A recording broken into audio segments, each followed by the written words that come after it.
Quem está feliz com Jesus hoje? Então encontre uma pessoa bem bonita do seu lado e dê um sorriso para ela. Ficou difícil? Se não tiver ninguém bonito aí embaixo, é só olhar aqui para cima, tá? Mas não é para mim não, é para o pastor Adão Santos, né? Pastor Adão está parecendo manequim de vitrine de shopping center, né?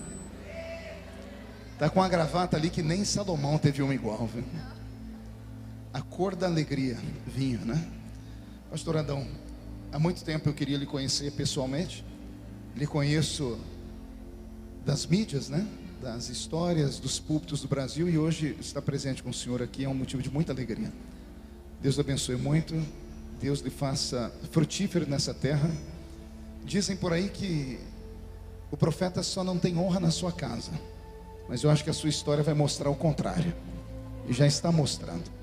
Um filho do estado do Pará, que levou alegria a outros estados, agora retorna a esse estado para trazer um tempo de muita paz e de muito avivamento. A igreja concorda comigo dizendo amém? A esposa do pastor, a senhora é a esposa do pastor? Tá bonita, né?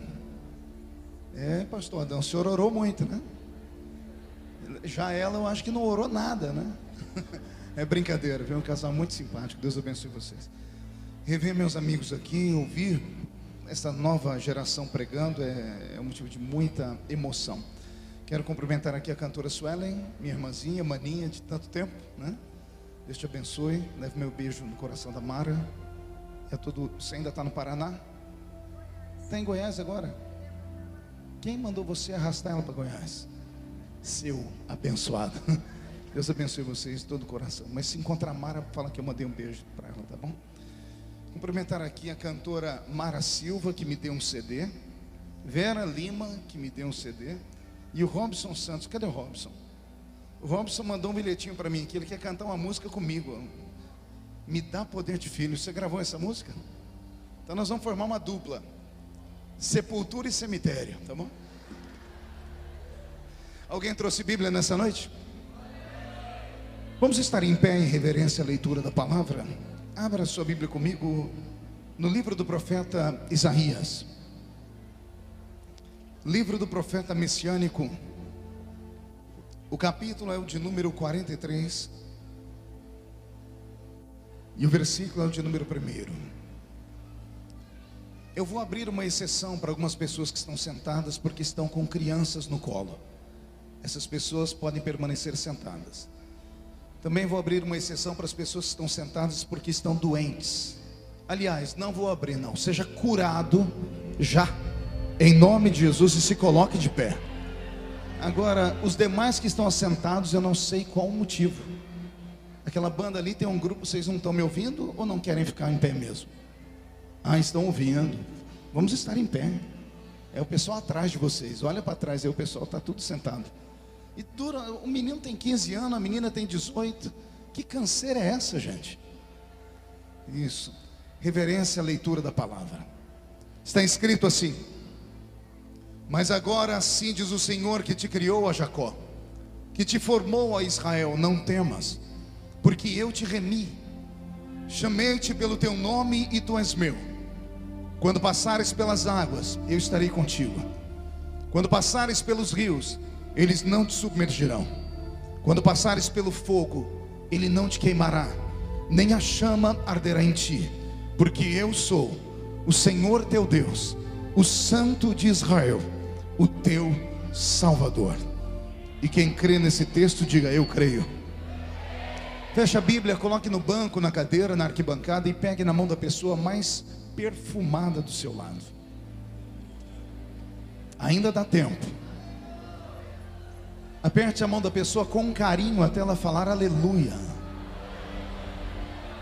Pentecostal que não faz barulho está com defeito de fabricação, não é? Vamos orar. Senhor meu Deus, meu Pai, que majestoso tem sido esse culto. Quão poderosa é a sua presença neste ambiente. Na verdade não era nem necessário mais pregador algum pregar aqui. Os teus servos que usaram o microfone antes de mim trouxeram o céu à terra.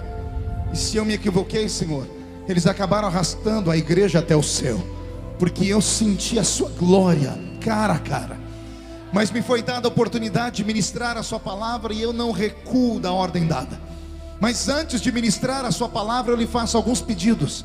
E o primeiro é esse: que o Senhor cerque este ginásio, e num raio de 5 quilômetros, onde houver um demônio alojado, eu dou a esses demônios segundos para sumirem de redenção, porque se não sumirem, serão queimados pelo poder da sua glória, que aqui será derramada.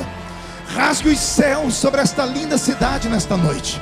Manda anjos de fogo descerem aqui, que estes anjos desçam trazendo brasas de fogo nas mãos. Comecem a esparramar estas brasas entre nós, e onde houver um crente cheio do Espírito Santo, pega ele nesta noite, Jesus. Toma ela nas tuas mãos nesta noite, e mostra o caminho da verdadeira e poderosa adoração. Fala conosco, fica conosco, é o que eu te peço agora e sempre.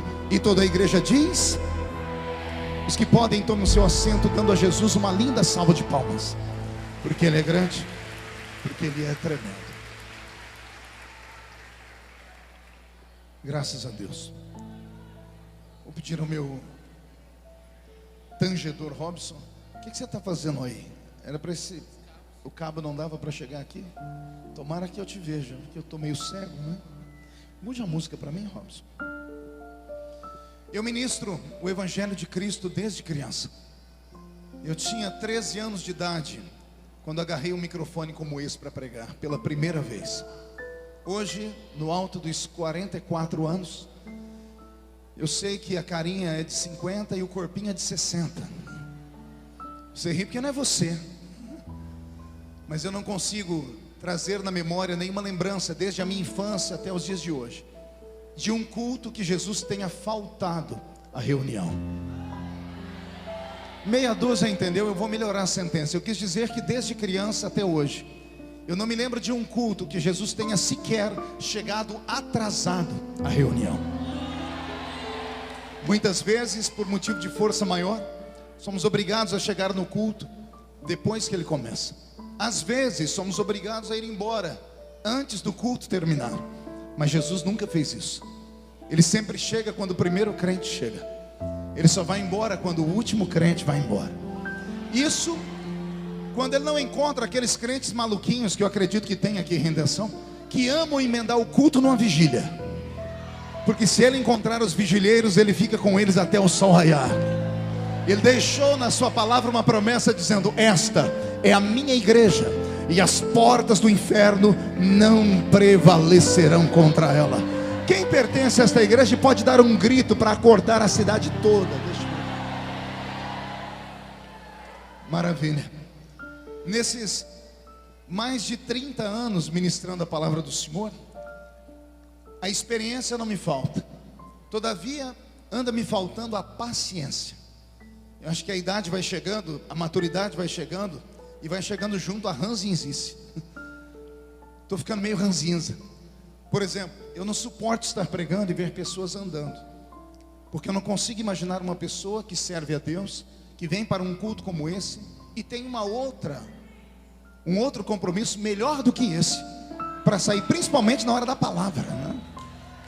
A não ser, é claro, que você vá trabalhar. Se você for trabalhar, não tem problema. A não ser que você tenha uma diarreia daquelas desenfreada.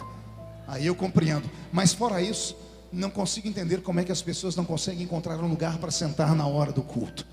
Aqui não é a casa da mãe Joana. Tem aparência de ginásio, mas se transformou no santuário do Deus vivo já tem muito tempo.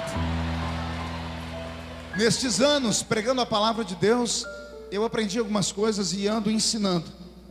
E uma das coisas que eu aprendi foi essa: entrar na igreja, qualquer um entra, até cachorro entra, basta encontrar a porta aberta.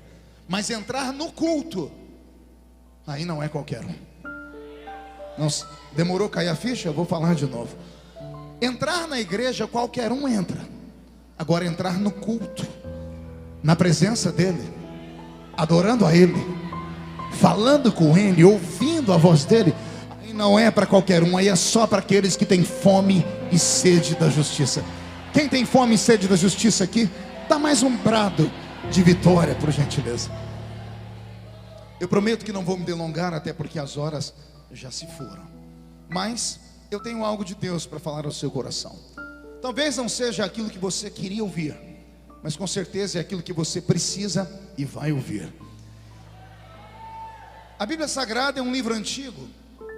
Fico às vezes imaginando por que alguns crentes olham e dizem assim: poxa, por que o pastor repete a pregação? Cantor pode repetir o hino, às vezes mais de uma vez no culto, mas o pregador, quando ele repete uma pregação, as pessoas ficam furiosas. E não sei por quê. Porque se não fosse para repetir, a palavra não estava escrita na nossa mão. Eu li a Bíblia inteira pela primeira vez, de capa a capa, aos 9 anos de idade. Eu era coroinha na igreja católica e me apaixonei por esse livro. E aí eu vejo pessoas dizerem que as pregações não podem ser repetidas. O apóstolo Paulo, escrevendo uma de suas cartas, disse assim: eu não me canso de repetir a vocês as mesmas coisas. Dias desses, eu ouvi um crente velho, não um velho crente, tem uma distância entre os dois. Existe o crente velho e o velho crente. O velho crente é aquele que pode cair o mundo à esquerda e o outro, o restante do mundo, à direita, e ele não é abalado por nada. Mas o crente velho é uma tristeza. E esse que veio falar comigo era um crente velho. E ele falou para mim assim: pastor, lá na igreja onde eu pastoreio, eu não estou mais com muita vontade de congregar aqui com o senhor não. Eu disse: por que não? Ele disse: olha, o senhor é uma referência, um dos grandes pregadores do Brasil. Congrego com o senhor já tem uns 4 anos, mas nesses últimos 4 anos, eu só devo me recordar na igreja que o senhor pastoreia de umas 2 ou 3 mensagens. Isso significa que as suas mensagens aqui não são tão boas quanto as que o senhor prega pelo Brasil.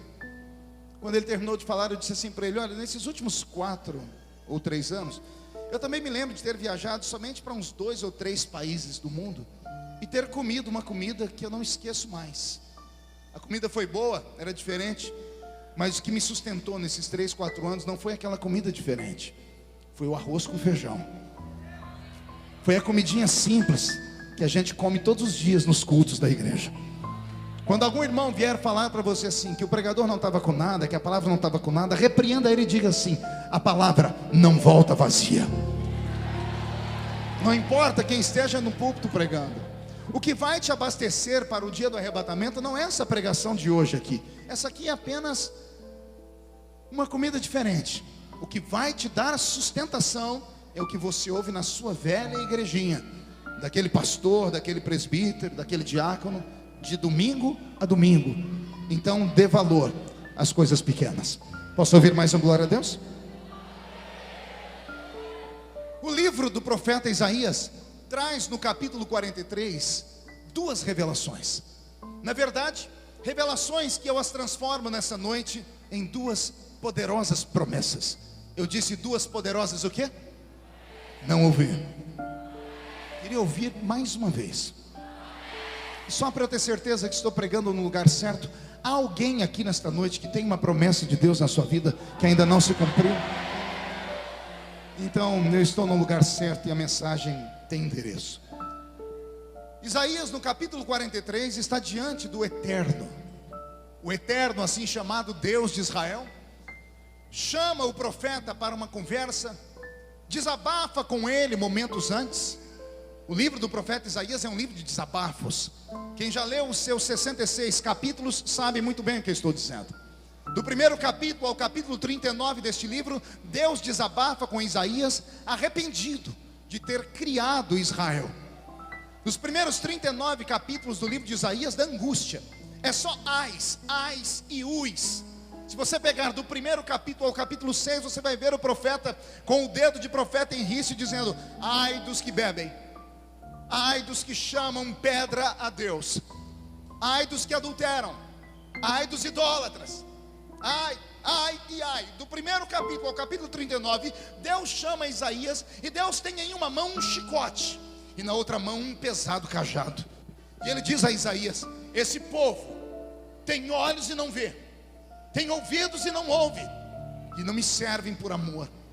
Mas de repente, como que num passe de mágica, no capítulo 40 para frente, o Deus que estava irado fica apaixonado. O Deus que estava com raiva fica calmo. Ele pega o cajado, ele pega o chicote e esconde. E ele pega em uma das suas mãos um vaso com unguento. Ele pega em suas mãos um vaso de azeite que cura. E em todo Israel que ele havia batido, ele derrama o bálsamo para curar as feridas. E Deus muda. E ele começa a dizer: Isaías, avise ao meu povo que operando eu, quem me impedirá? O Senhor continua dizendo: Isaías, avise ao meu povo que eu preparei para eles uma terra. E chegará uma época em que o menino vai dormir ao lado do leão. Chegará um tempo em que os homens ficarão ao lado das peçonhas chamadas de cobras. Chegará um tempo em que a terra vai produzir e eles não vão ter que ter dinheiro para comprar. A terra dará a eles mel, a terra dará a eles leite, a terra será um paraíso. O Deus que estava até o capítulo 39 espancando Israel, do capítulo 40 começa a chamá-los de filhos. E eu, é claro, não quero pregar sobre o Deus dos primeiros 39 capítulos. Não quero usar aqui o chicote divino. Às vezes dá vontade. Basta olhar para a cara de alguns que olham para o púlpito: sangue e fogo. Você acha que eu estou falando demais? Rapidamente olhe para quem está do seu lado esquerdo ou direito. Olha a cara da pessoa. Parece que comeu jiló sem sal antes de vir para o culto. Parece que foi batizado num pote de vinagre. A pessoa não abre a boca nem para respirar. E olha que está num culto pentecostal de missões. Segura aí. Vem para o culto com esse olho seco, parecendo olho de sapo que morreu num dia de enchente. Fica o culto inteiro com essa boca travada, essa boca de aço, essa língua de ferro, esse queixo de concreto. Então às vezes eu, como pregador, tenho vontade de usar o chicote divino. Mas essa noite Jeová não me autorizou. Vocês estão no lucro com Deus. O Senhor me diz: não bata nos paraenses. Diga a eles que eu tenho promessas gigantescas sobre esse estado ainda. No capítulo 43, como eu disse, há duas revelações, há duas promessas. A primeira promessa é Deus dizendo a Israel assim: se passares pelas águas, elas não te afogam. A segunda promessa é assim: se passares pelo fogo, ele não te queima, e a chama não arderá em você. E eu não sei se você prestou atenção que na medida em que eu falei sobre as duas revelações, as duas promessas, houveram manifestações diferentes. Quando eu disse: se passar pelas águas elas não te afogam, a igreja vibrou mais. Quando eu falei: se passares pelo fogo a chama não te queimará, a igreja vibrou, mas vibrou menos. E a pergunta que fica é essa: por quê? E a resposta está com esse pregador. Porque aqui existem duas palavras. Uma palavra pode ser compreendida, absorvida e entendida pelo intelecto natural. A outra só pode ser entendida por homens e mulheres que, mesmo pisando nesta terra, estão com o rosto e a mente no céu. Não entendeu? Vou melhorar. Parte desta revelação pode ser compreendida pelo homem natural, pelo homem comum. Mas a outra parte da revelação só pode ser compreendida por pessoas que não são normais, por homens e mulheres que são anormais, por homens e mulheres que estão neste mundo, mas não são desse mundo. Que se a trombeta do arrebatamento tocar agora, e daqui de dentro só dois subirem para o céu, um sou eu, quem é o outro? Deixa eu ver.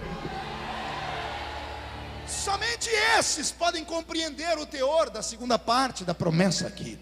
A primeira promessa tem a ver com água, a segunda tem a ver com fogo. A primeira promessa tem a ver com água, a segunda tem a ver com... A promessa que tem a ver com água é mais fácil de ser entendida e compreendida, porque todo ser humano em vida já passou ou vai passar pela experiência do afogamento ou do quase afogamento. Quer ver? Quem aqui já quase se afogou na vida? Levante a mão para eu ver. E os que não levantaram a mão estão com medo de ser excluído pelo pastor da igreja, que vai ver esse DVD depois, vai falar: ah, você quase afogou, então você foi no mar, tomou banho de rio, na piscina, na praia. Não é nada disso. Nem todo mundo afoga indo no mar ou na piscina. Às vezes a pessoa se afoga em casa tomando um copo d'água. Quem aqui já tomou um copo d'água e a água entrou por onde não devia? E graças a Deus a gente tem o nariz, porque se não tem o nariz a gente afogava mesmo. A gente acaba engasgando, e no engasgamento a água sai pelo nariz. Todo ser humano passa pela experiência do afogamento em vida. Então, quando Deus está dizendo assim: Isaías, avisa o meu povo que se passar pelas águas, elas não afogam eles. Deus está dizendo: Isaías, o meu povo é especial. Todo o meu povo é especial. E por serem tão especiais assim, eu falo na altura em que eles podem me compreender. Há um grupo no meio do meu povo, Isaías, que só pode entender quando eu faço promessas racionais, quando eu faço promessas que fazem sentido, quando eu faço promessas que a mente deles não tem que imaginar ou pensar muito, como essa, de passar pelas águas. Por que nós demos glória a Deus quando eu falei e li o texto, se passar pelas águas? Quando eu recitei agora há pouco, a igreja vibrou. Por quê? Já te explico cientificamente. Aqui no seu cocoruto, atrás da sua cabeça, existe um aparelhinho, um órgão chamado cerebelo. O cerebelo seria o HD humano. No cerebelo estão armazenadas as suas memórias. E essas memórias às vezes são ativadas inconscientemente. Como assim, pastor? Você não ouve uma música do Feliciano Amaral há 580 anos, mas de repente um episódio, um irmão que você revê na rua, uma melodia de uma música traz a memória, e você ouve a música sem ela estar tocando, e você é transportado para o culto daquele dia que você participou daquele culto. A sua mente inconsciente, ela armazena todas as memórias possíveis. E todas as vezes que o seu ouvido registra uma palavra, esta palavra vai até o cerebelo. E o cerebelo trabalha numa velocidade infinitamente maior do que todos os computadores do mundo juntos. E ele busca essas memórias. E quando você ouve uma palavra e essa palavra faz sentido, automaticamente falando, antes do pregador terminar de falar, as pessoas estão assim, ou estão dizendo glória a Deus, e alguns estão de pé, batendo o pé no chão. Às vezes o pregador nem terminou a pregação e as pessoas já compreenderam. Por quê? O seu inconsciente foi ativado, e o seu espírito disse à sua mente: pode acreditar nisso, que isso aí é verdade. E quando você ouve algo que faz sentido, automaticamente você reverbera e diz glória a Deus. Nós somos tendenciados a responder de maneira afirmativa aquilo que nós cremos e acreditamos. Amém até aqui? Quando Deus diz: se passar pelas águas, elas não te afogam, Deus está dizendo assim: Isaías, existe uma parte do meu povo que eu só posso fazer para eles promessas que eles consigam compreender de maneira rápida, racional, sem nenhum tipo de obstáculo. Existe um povo, do meio do povo, que só acredita em coisas que podem ser tocadas, que só acredita em coisas que já aconteceram com outras, que só acredita em coisas que podem facilmente ser absorvidas pela sua mente. Por exemplo, você está num culto da igreja e o pastor Adão está pregando debaixo de uma inspiração divina, e no meio da pregação ele diz assim: assim diz o Senhor, crê no Senhor Jesus e será salvo tu e a tua casa. Por que você deu glória a Deus? Ah, pastor, porque a palavra é tão bonitinha. A Bíblia toda é bonita. Mas por que algumas palavras que são lidas a gente reverbera e grita na hora? Porque o seu inconsciente é ativado. Quando o pastor Adão supostamente disse: crê no Senhor Jesus e será salvo tu e tua casa, o seu espírito absorveu esta palavra, e inconscientemente a sua alma viajou no tempo.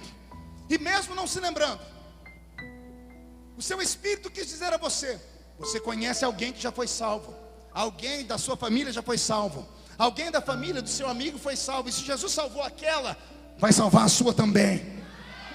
E por isso nós reverberamos dizendo: eu creio, e damos glórias a Deus. Amém? É uma mensagem que qualquer crente pode receber. Diga: qualquer um pode receber. Outro exemplo de promessa simples: você está no culto, pastor Adão está mais inspirado ainda, e ele libera a seguinte palavra: eis que o anjo do Senhor acampa ao seu redor e te livra de todo o mal nesta noite. Por que você deu glória a Deus? Porque a palavra é bonita? Não, você deu glória a Deus porque o seu espírito recebeu uma mensagem subliminar. O seu cerebelo disse assim para ele: pode acreditar nisso aí, Porque ontem você foi livre de um acidente.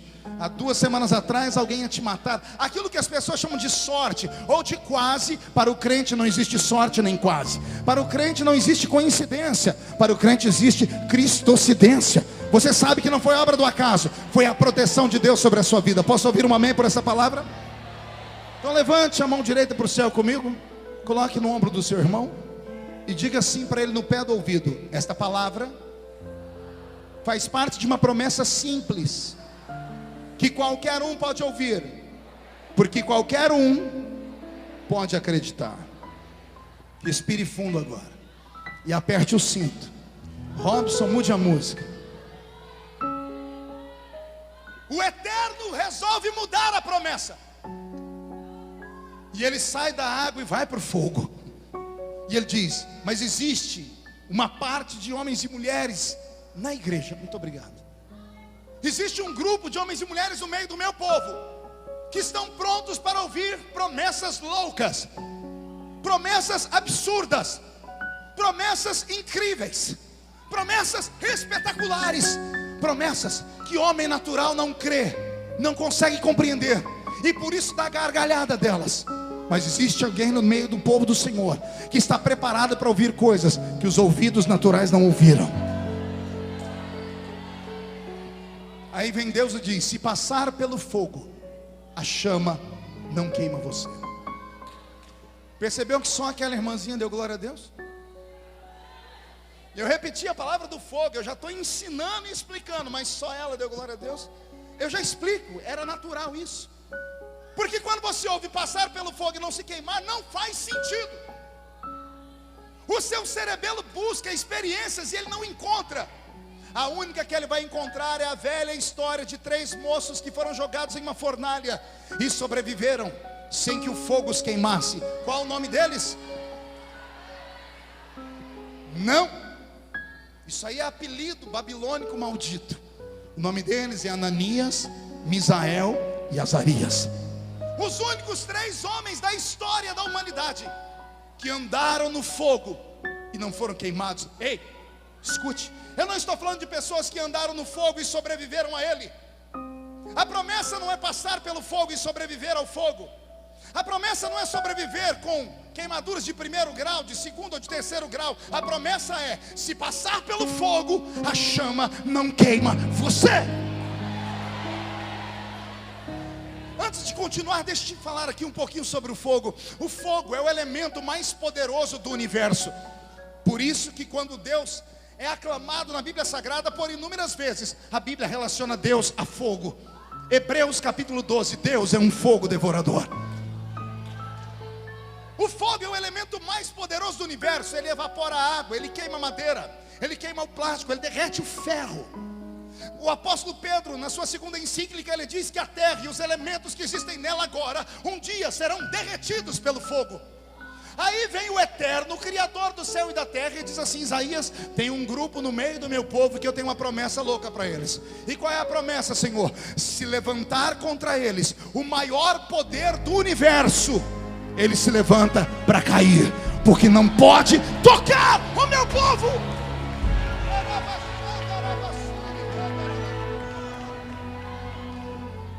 A minha barba se arrepiou inteirinha. O céu se abriu. Ouça a revelação divina. Essa segunda parte da promessa não é para homens normais, não é para homens naturais, não é para mulheres carnais. A segunda parte dessa promessa é só para seres humanos que estão cansados de uma vida comum, cansados de uma vida nesta terra. Homens e mulheres que leem a Bíblia Sagrada e ao terminar de ler, abaixam a cabeça e com desdém diz: está errado, porque aconteceu e não acontece mais. Se aqui está escrito que Deus é o mesmo ontem, hoje e será eternamente o eterno Criador. Porque há 10, 20 anos atrás, em uma reunião como essa, não era necessário 200 pregadores e nem 100 cantores. Bastava um ungido ou uma ungida. Bastava alguém que não tinha a metade do intelecto que eu tenho, que não tinha a metade da instrumentalidade que tem nos nossos CDs, Suelen. Bastava eles com uma sanfoninha e um pandeiro. E no meio do louvor, do hino 15 da harpa cristã, estava o Deus Salvador se manifestando no meio da igreja. Por quê?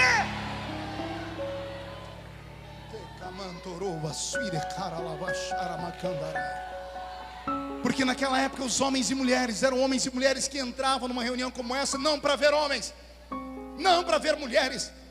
Não entravam numa reunião como essa apenas para dar um abraço, ou tirar uma fotografia, ou dar um beijo no rosto, ou levar uma lembrança, ou um souvenir. Não!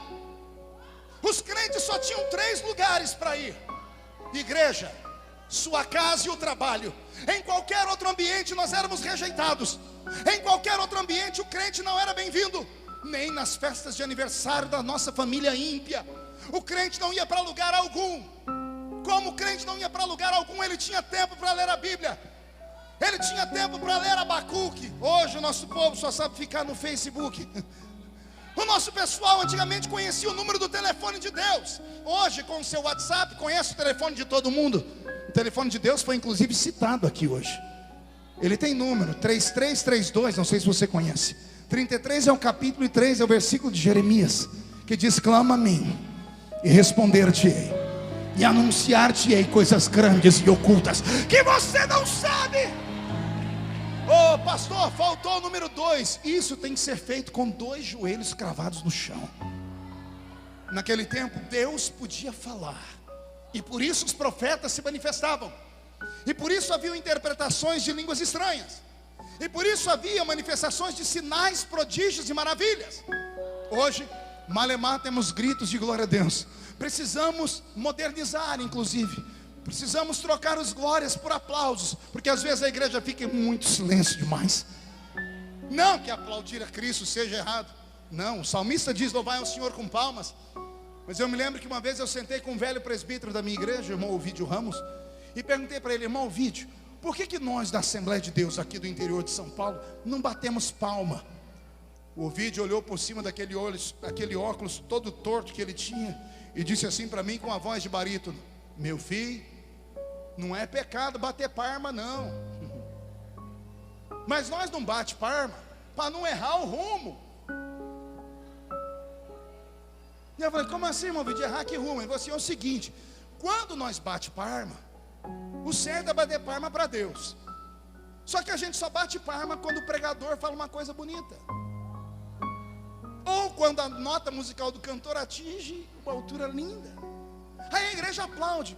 Aí o velho falou assim para mim: quando esse povo aplaude, ele está aplaudindo a quem, meu filho? Eu falei: a Deus. Ele disse: prova. Eu disse: por quê? Porque quando bate palma, o pregador se empolga mais ainda, e o cantor aí que ele se acaba. Ele falou assim: bater palma não é errado, mas como eu sou do crente das antigas, disse ele, eu não quero errar. Então quando eu sinto vontade de bater palma, eu dou glória a Deus. E eu falei: por quê? Ele disse assim: porque glória a Deus não tem como errar. Não tem outro Deus na terra, só tem um. Quando você dá glória a Deus, o glória sai na horizontal e vai para a vertical.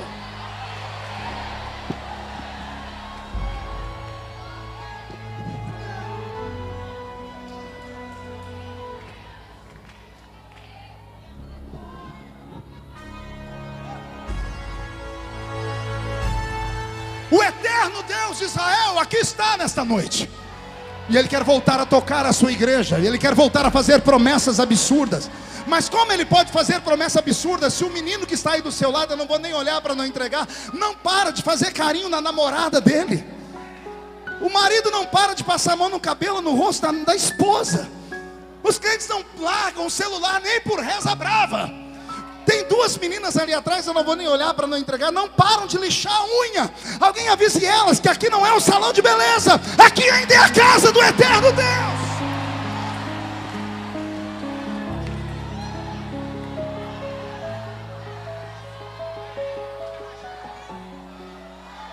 Deus só faz promessa louca para quem é louco também. Eu quero saber se tem algum louco aqui. Se tem algum louco, não grita não, dá um berro de glória a Deus para acordar o Pará.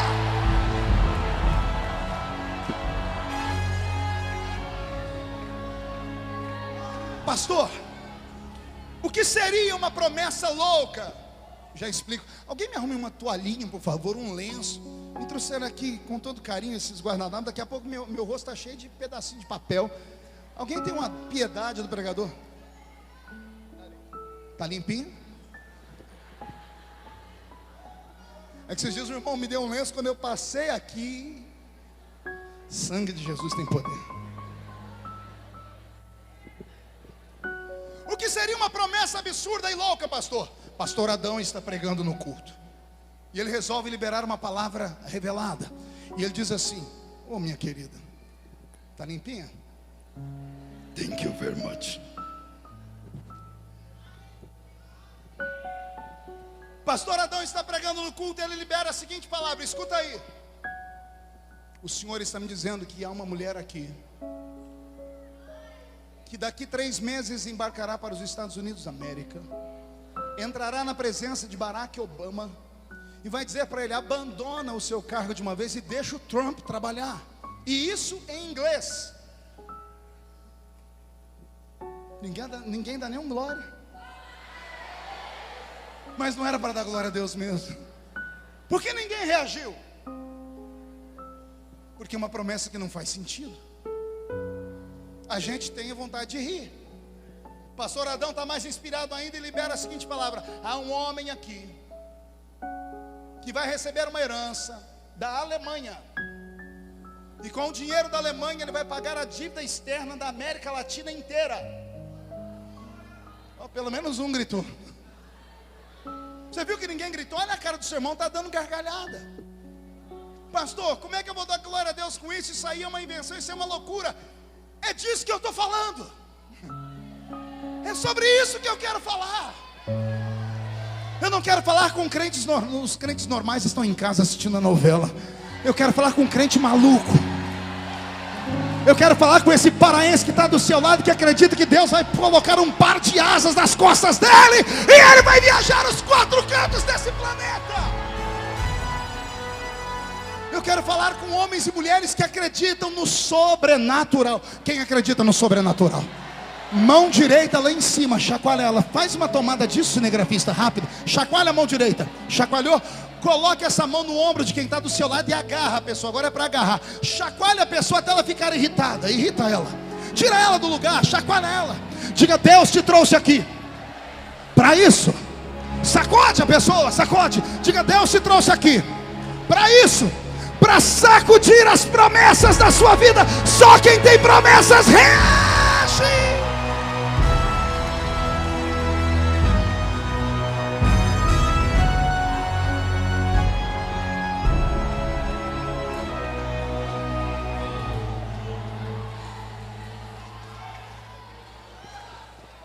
Eu estava pregando na igreja Batista da Lagoinha.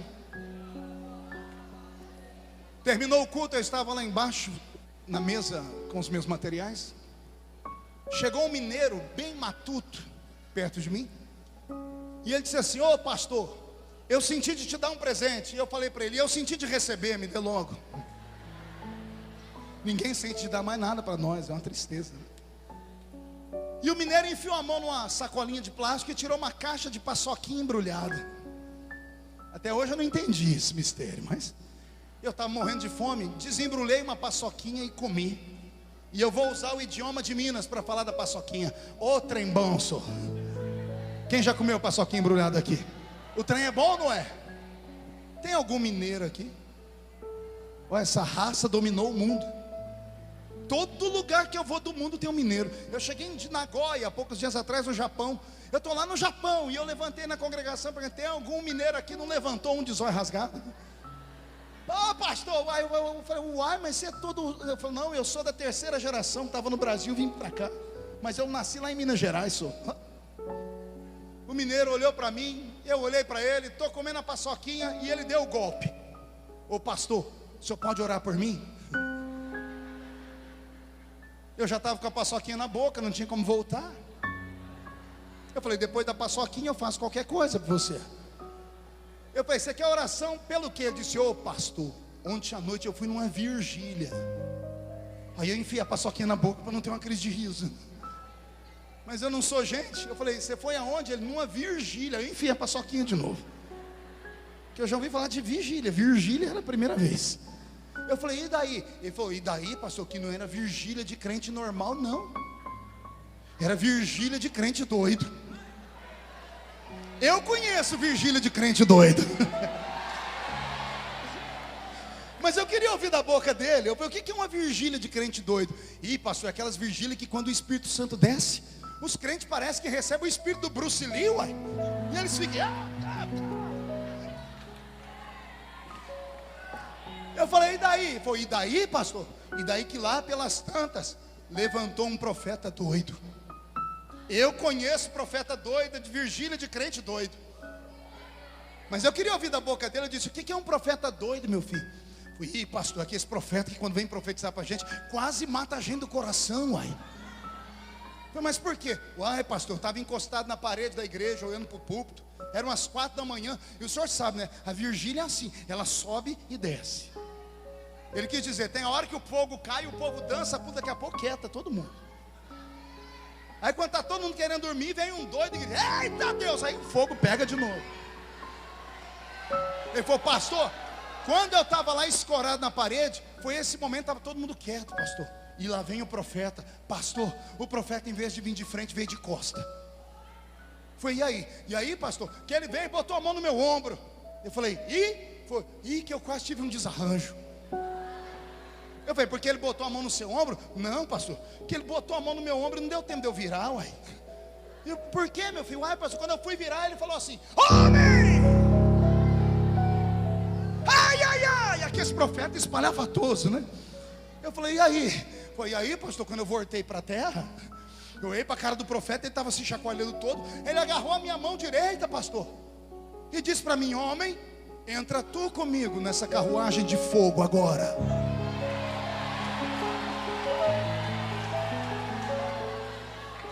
E eu falei, o que você fez? Ele falou, pastor, eu entrei na carruagem.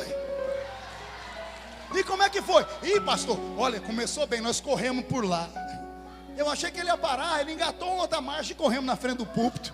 Ele correu do outro lado. Nós rodeamos a igreja umas 2 vezes. Pastor, eu achei que estava bom. O profeta não mirou a rua. Eu falei, e aí? E aí, pastor? Eu estava na carruagem, não tinha como descer, ué.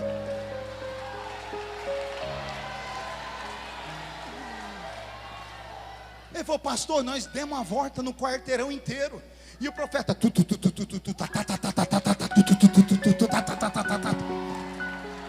pastor, chegou uma hora que eu falei, não tem jeito, estou na carruagem, vou cavalgar. E eu entrei com ele, era manto para cá, manto para lá, e dava glória lá, e o aleluia de cá.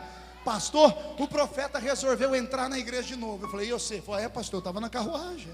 Entrei atrás. Quando estava no meio do corredor, chegando no púlpito, pastor, o profeta brecou e me empurrou, que eu saí catando cavaco no chão. Pastor, eu parei, não sabia o que tinha acontecido, parei de falar em línguas, olhei para trás e lá estava o profeta, com a mão na cintura assim, o dedo indicador assim, e a cabeça assim. E ele falou assim, homem, olha o que eu faço. Eu te tomo pela tua mão direita, e eu te levo para lá, para cá, para lá, para cá. Eu te levo para um giro na terra.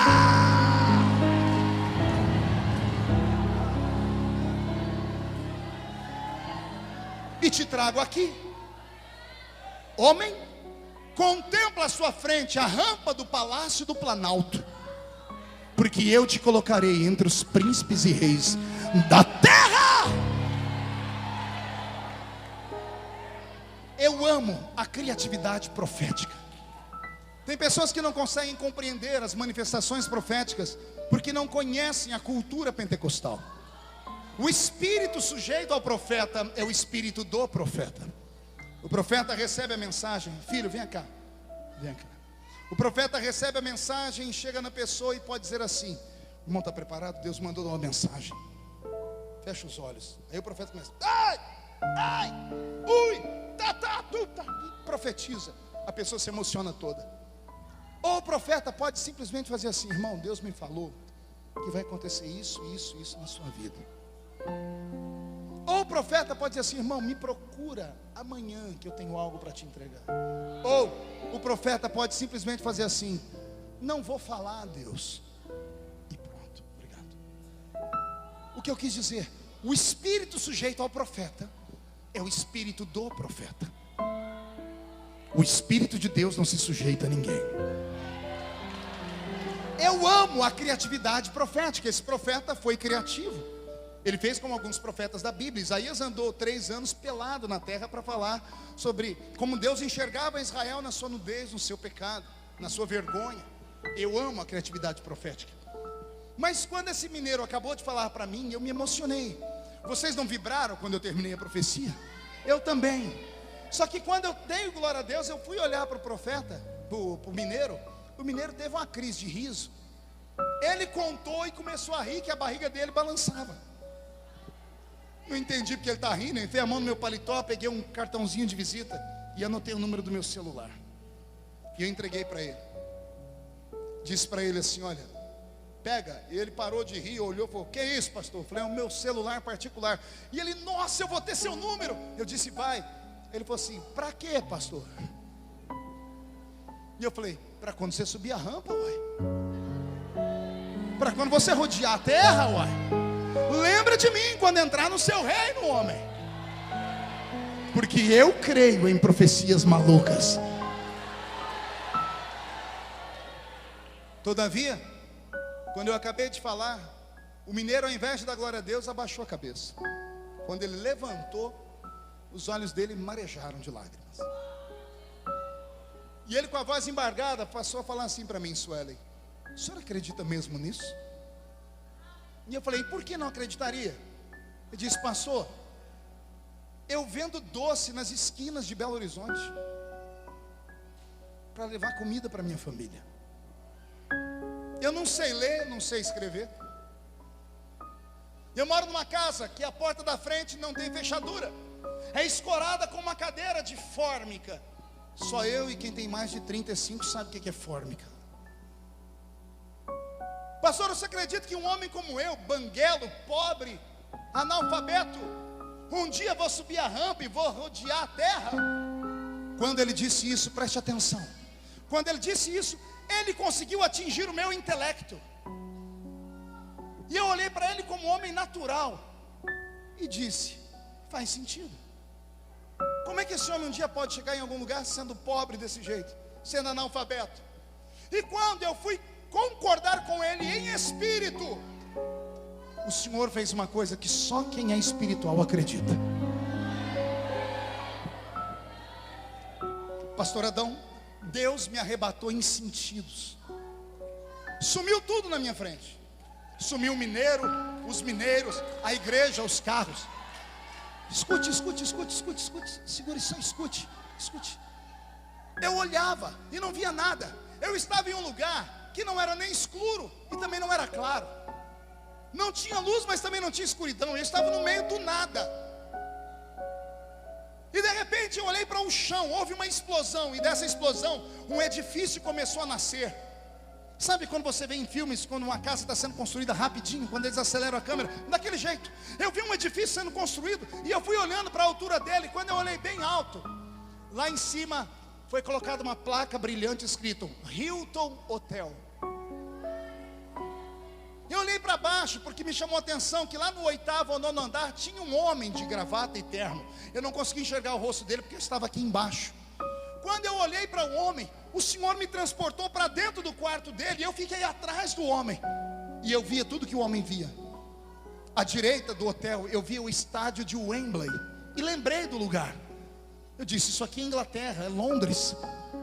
Eu vi a cidade, luz iluminada, a cidade britânica mais cara do mundo iluminada. E uma voz falou para mim: se lembra? Eu não consegui responder, porque quando eu fui responder, o edifício se desconstruiu. E eu fui como que em queda livre e apareci no chão, no nada. E na minha frente, agora não estava mais um homem, porque o homem ficou menor, se tornou um adolescente. E ele tem nas suas costas uma mochila. Dentro da mochila tem um facão de cortar cana. Tem uma marmita na outra mão. E ele está subindo na rabeira de um caminhão chamado caminhão de pau de arara. Eu não conseguia ver o rosto dele. Quando eu tentei fixar, uma voz falou para mim: se lembra? E o caminhão se desconstruiu. E o homem, que agora era adolescente, foi ficando pequeno e virou uma criança. E apareceu nas costas dele uma caixa de engraxar sapato. Aí Deus me colocou de frente com um menino com a caixa de engraxar. E o Senhor falou comigo: se lembra? E eu comecei a chorar, porque era eu. O Senhor estava me fazendo lembrar o que Ele fez na minha vida. Aquele hotel, Hilton, é onde eu fico uma vez por ano, há 12 anos consecutivos. Aquele caminhão de pau de arara, eu subi inúmeras vezes com a minha família para cortar cana, outras vezes para apanhar laranja, algodão e café. E aquela caixinha de engraxar sapato, eu tenho ela até hoje no meu escritório. Aí o Senhor falou para mim: se lembra? Eu disse: me lembro. E o Senhor disse: então por que você não diz para ele que acredita?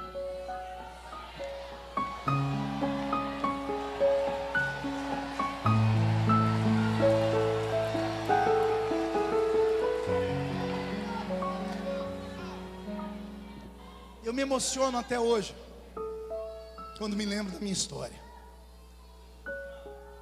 De repente eu voltei para Minas Gerais. Estalei os olhos e está um mineiro na minha frente chorando. Eu levantei o queixo dele tremendo. Eu disse: pare de chorar. Chacoalhei ele e disse: homem, se foi o meu Deus que falou, se foi o meu Deus que falou que você vai subir a rampa do palácio, se foi o Deus que fez a estéril ser mãe de filho, o Deus que pavimentou um caminho no meio do mar para Israel passar a pé enxuto, o Deus que na falta de um profeta usou a boca de uma jumenta para falar, o Deus que transformou as moléculas de um machado de ferro em isopor para ele flutuar em cima das águas, só para mostrar a um profeta que ele era Deus, o Deus que usou a capa de um profeta para dar um ministério prodigioso e dobrado para o outro, o Deus que fez o relógio de Acai girar ao contrário, o Deus que fez o sol e a lua pararem para Josué ganhar a batalha. Se foi Ele quem falou, quem viver verá para ver se cumprir a promessa.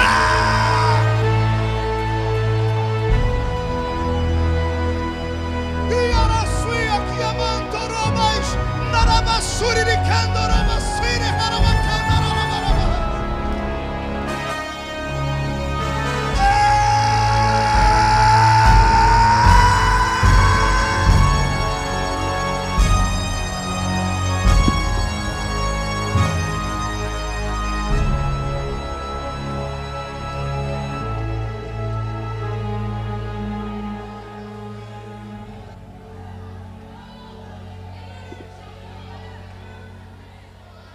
Quem foi que disse que Deus se esqueceu daquela promessa louca que Ele te fez? A minha missão nesta noite é simples, é só fazer você relembrar das promessas que Ele fez. Porventura você pode me falar alguma promessa que Ele tenha feito e não tenha cumprido? Porventura você consegue lembrar de algo na Bíblia que Ele disse ao seu servo que faria e não tenha feito? Ele é o Deus que não deixa a sua palavra cair por terra. Ele fez uma promessa a um profeta, o profeta morreu. Eu não sei se Deus havia se esquecido, Senhor me perdoa, não me fulmina, ou se Ele queria mostrar o poder dele. Mas o profeta chegou no seio de Abraão com 13 milagres feitos. Ele pediu a porção do espírito de Elias. Elias fez 7 milagres em vida. Eliseu está num canto lá do seio de Abraão com a cara murcha. Alguém está perguntando: qual é o seu problema, Eliseu? Deus me fez uma promessa e não cumpriu. Como assim? Ele prometeu porção dobrada do espírito do meu Senhor, e em vida só 13 milagres aconteceram. Vão chamar Deus de mentiroso. Deus entra no seio de Abraão e diz assim: eu não minto, não sou filho do homem para mentir. Olha o que eu faço na terra. Há uma batalha em cima do cemitério. Um soldado cai morto no chão.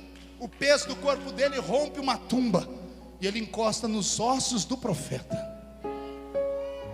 Quanto tempo leva para um corpo assim ficar em pele, ficar em puros ossos?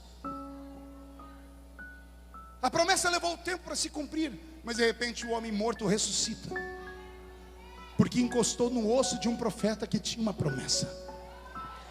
Eu vim aqui te dar um recado de Deus.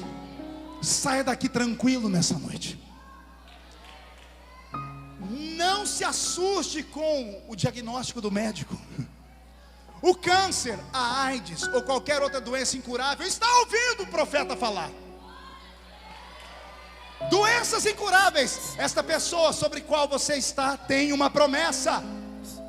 E se esta pessoa tem uma promessa, essas pessoas estão imortalizadas até que se cumpra as promessas na vida delas. Você não entendeu? Eu vou repetir. Passa o céu, passa a terra, mas a palavra dele não passa jamais. Quem viver verá, para ver Deus te coroar. O que foi que ele te prometeu? Foi as nações?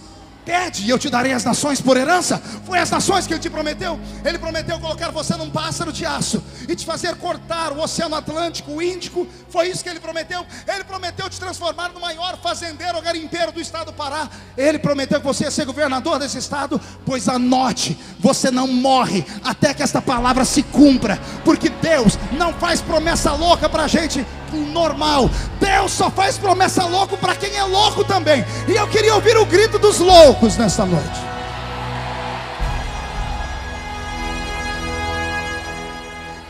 Se você tem uma promessa de Deus, por que você vai deixar que o medo te atormente? Eu vi um louvor hoje que a pessoa diz assim: eu não sou mais escravo do medo,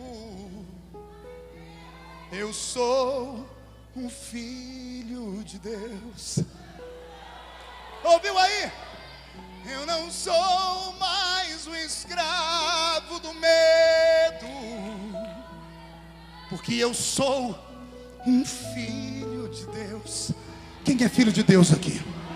Então murcha essa barriga, estufa esse peito, faz cara de quem tem autoridade, fecha as duas mãos, pisa nesse chão com violência, agarra o diabo pelo chifre, escancara a cara dele no chão, diga ao estado do Pará que você está renascendo nesta noite, porque você tem promessas.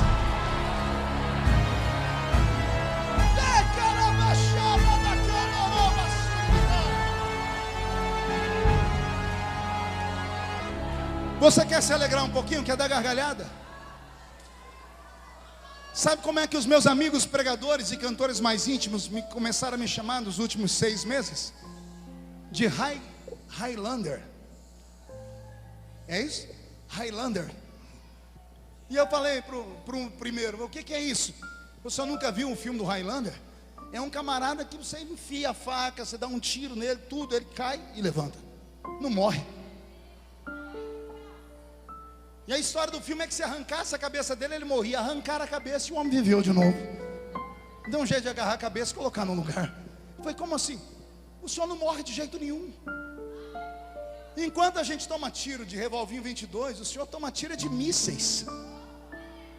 E quando todo mundo diz assim: morreu o Feliciano, ó, o Feliciano de novo dando trabalho. Pergunte por quê? Eu tenho promessas. Eu tenho promessas que ainda não se cumpriram. Toda vez que o diabo vem para cima de mim, eu vou para cima de Deus. Eu não sou trouxa de ir para cima do diabo. Eu vou para cima do meu pai. Eu vou para o colo dele, choro, jejuo, subo a montanha e diz: o Senhor me fez uma promessa. Quem tem uma promessa aqui? Quem tem uma promessa? Então reage, pelo amor de Deus. Agarra a depressão, chuta ela para outro lugar. Agarra a síndrome do pânico, manda para os quintos dos infernos.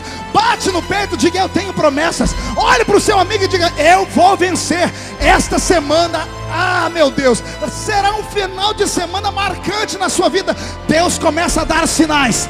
Quem viver verá. Esse será o ano da reviravolta na sua história, porque você tem promessa. Quem tem promessa grita, quem tem promessa faz barulho. Quem tem promessa tira o pé do chão.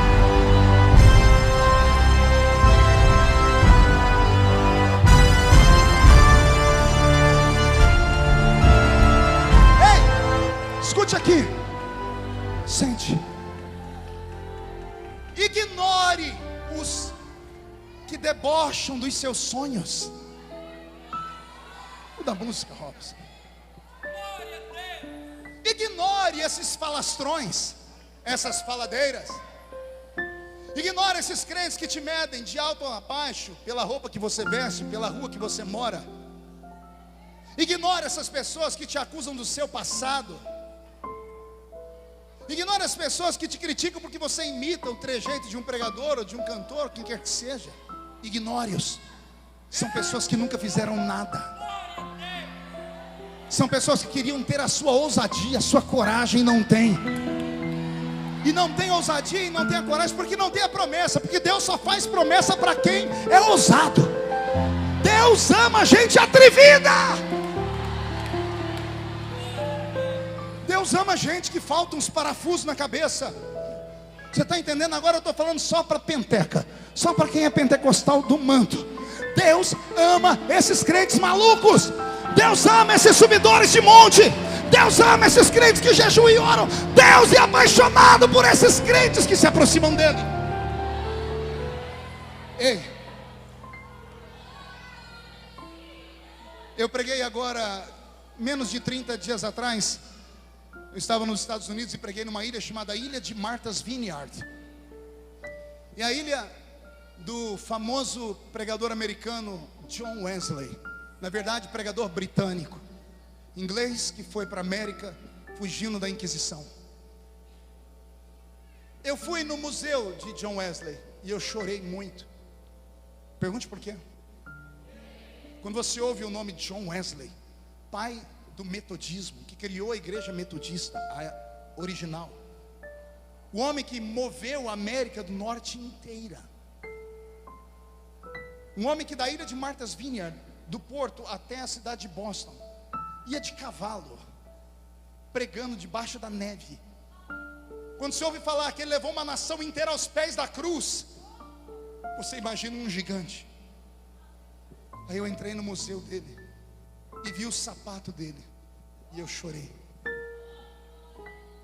No século XVIII, Wesley calçava o que no Brasil é 33. Tem a roupa dele em um guarda-roupa. Um homem com menos de 1,5 metro de altura, compleição física de uma pessoa enferma. Quando ele se candidatou a ser missionário pela Igreja Batista, ele não passou no crivo dos pastores e psicólogos da época. Disseram que ele era, além de um homem muito fraco no corpo, era desequilibrado mentalmente, porque era muito explosivo e agressivo. Disseram que ele não prestava para ser missionário. Ele entrou na casa dele, uma casinha de madeira, se trancou no quarto, e quem conta a história é Charles Wesley, o irmão dele, Carlos Wesley. Escreveu quase 4.000 composições de louvores, e fizeram uma dupla, John Wesley e Charles Wesley. Um cantava e o outro pregava. Carlos disse assim: eu ouvi um barulho no meu quarto, coloquei o ouvido na porta e o meu irmão esmurrava a parede que a casa tremia. E ele dizia: Deus, ou o Senhor me usa, ou o Senhor me mata. Porque um homem como eu não tem espaço no mundo, nem pelo meu tamanho, nem pela minha saúde. Ou o Senhor me usa, ou o Senhor me mata. Charles Wesley disse que de repente ouviu um barulho dentro do quarto.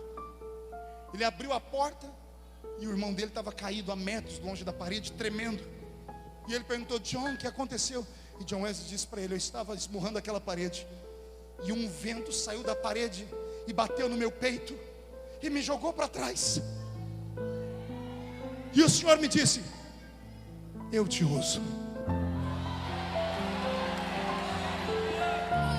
A rainha da Inglaterra escreveu assim: eu tenho mais medo dos joelhos de Wesley no chão do que do arsenal bélico da França inteiro contra nós.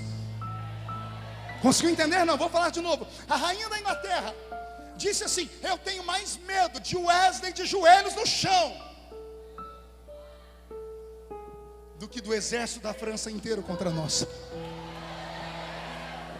Naquela mesma ilha onde eu preguei, há quase 90 anos atrás, um grupo de crianças saíram da escola americana e foram para aquela ilha, conhecer a ilha. E uma professora, daquela época a religião ainda era pregada nos Estados Unidos, a Bíblia podia ser lida, podia ser feita orações nas classes. Hoje as crianças não podem orar mais na América, não pode entrar a Bíblia na escola, mas as crianças estão levando metralhadoras para a escola, para matarem uns aos outros. A América hoje começa a rever todos os erros que cometeram. A professora levou as crianças para a casa de Wesley, e ela fez questão de levar as crianças no quarto dele, preste atenção. Um grupo de meninos e meninas, e a professora disse: nesse quarto dormia o avivalista. E a professora disse: e ele dormia daquele lado da cama. E as crianças perguntaram: como assim, professora? A professora fez isso para provocá-los. E ela disse: venham do lado de cada cama. E quando chegaram do lado de cada cama, tinha duas marcas no chão de madeira, redondas e escurecidas, afundadas. E ela disse: ele vencia suas batalhas orando aqui. Wesley orou tanto que ele afundou a madeira do quarto dele.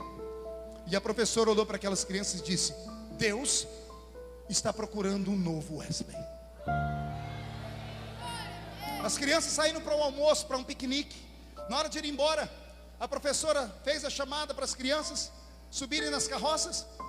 E quando vai chamando um ou outro, faltou um menino chamado William. E saíram as monitoras pela ilha procurando o William. E foram lembrando onde eles foram. E a professora subiu na casa de Wesley, foi no sótão, foi no basement, olhou em cima, no terraço, olhou embaixo, olhou em todos os lugares, não via nada. Ela entrou no quarto, não viu ninguém. Quando ela foi fechar a porta do quarto, ela ouviu um gemido. Ela empurrou a porta e seguiu o barulho do gemido. Do lado de lá da cama, onde tinha as duas marcas de joelho, tinha um menininho de 7 anos. Ele estava com as duas pernas abertas, numa posição desconfortável. Ele botou um joelho aqui e o outro aqui. E a professora chegou bem de mansinho e viu ele com as duas mãozinhas agarradas em lágrimas, dizendo: papai do céu, eu quero ser o novo Wesley.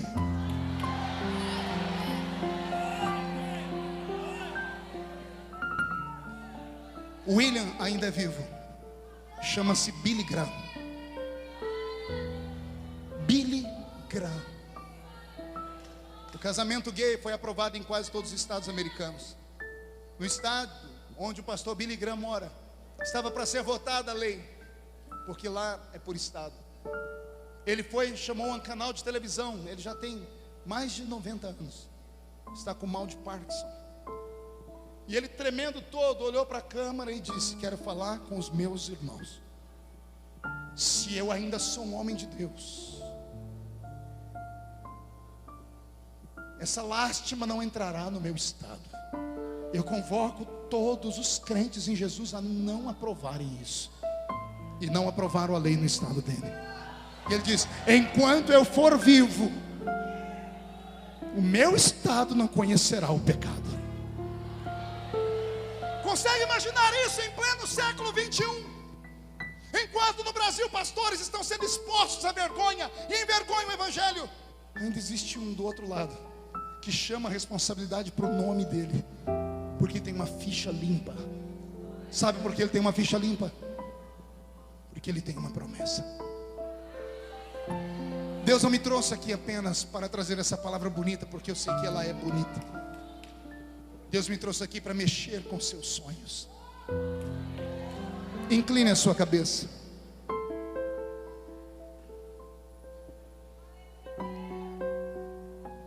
Me fale de você. Por que você ainda vai à igreja?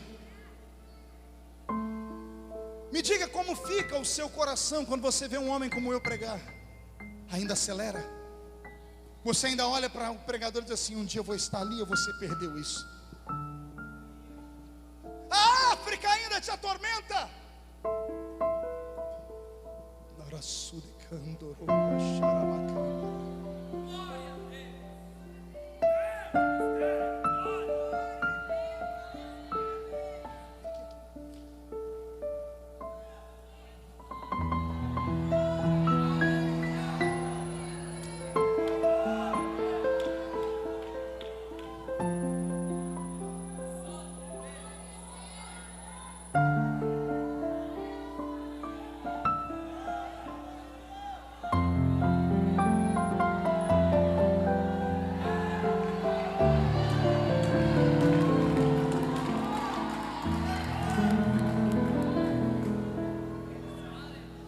Deus das promessas está aqui. Fique de pé comigo.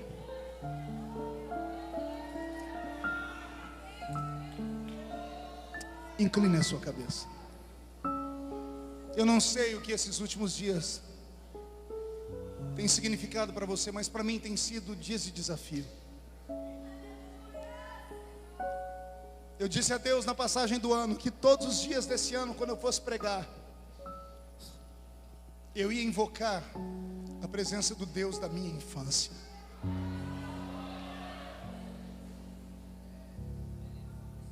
As pessoas perguntam para mim: como é que o senhor não para? Por que o senhor não para? Eu disse: os meus pés estão fincados em uma rocha.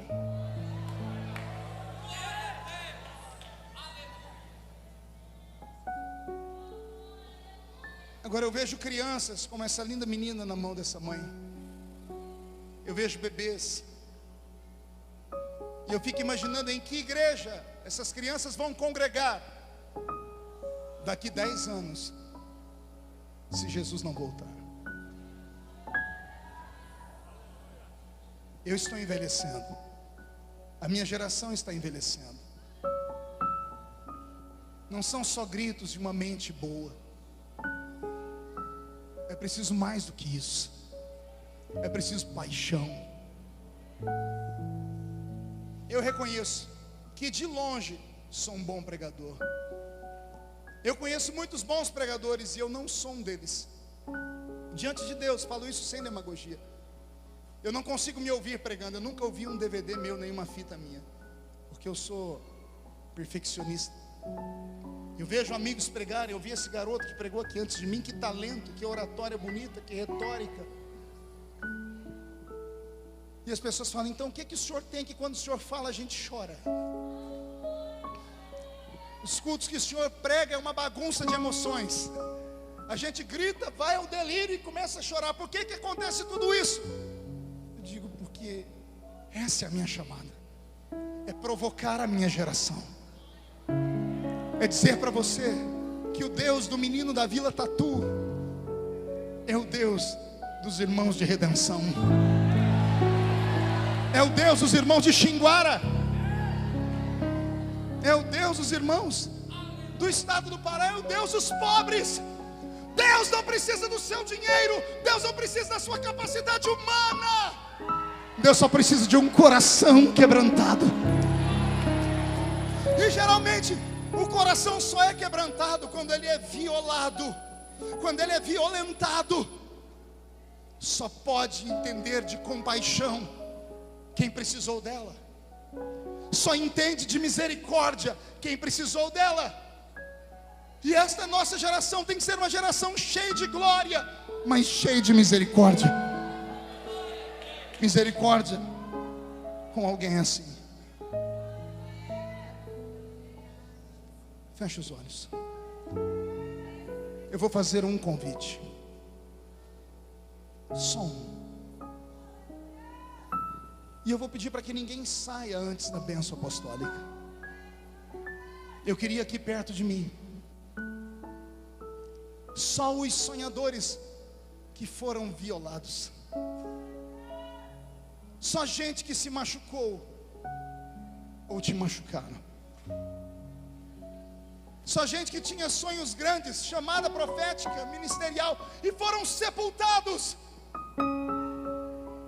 Gente que enquanto eu pregava aqui, seu coração acelerava e você dizia: fala comigo, Deus. E o Senhor me mandou te dizer: estou falando. Falo contigo porque você é louco. Eu quero orar por esses homens e mulheres que acreditam ainda que Deus pode cumprir as promessas.